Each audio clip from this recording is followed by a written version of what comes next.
Hello sa aking mga kapamilya, kamag-anak, mga kaibigan at mga followers. Ang iba pong mga low-carb advocate ay hindi po mga doktor. Pero iisa lang po ang kanilang hangarin, magkaroon kayo ng healthy life at maalis kayo sa inyong mga maintenance. Ayan.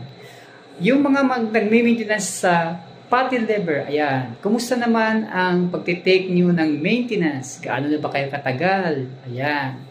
Sa may mga fatty liver, itry nyo lang po ito. Marami po akong mga kaibigan na may fatty liver at kamag-anak na may fatty liver pero ayaw po nila mag-try sa low carb. Ayan. Pero kayong mga sa ibang mga may fatty liver at may maintenance ng fatty liver, itry nyo lang po ito. Ayan, itry nyo lang po ito.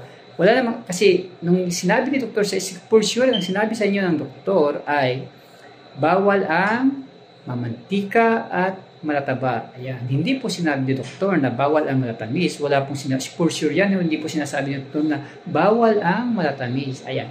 I-try nyo lang po to. Iwasan nyo po yung malatamis. Tuloy-tuloy naman po ang pag-inom ng gamot. Ayan. Kung tingnan nyo po, kung may magandang idudulot na resulta. Ayan. After nyo po after nyo po mga 3 months or 6 months, magpa-blood chem po kayo. Ayan, tingnan niyo po yung resulta. Kung maganda po, may maganda pong inidulot, alam mo na. Kung gusto mong ma-enjoy ang buhay, at gusto mong magkaroon ng healthy life, alam mo na, mag-low carb ka na. Maraming salamat and God bless po.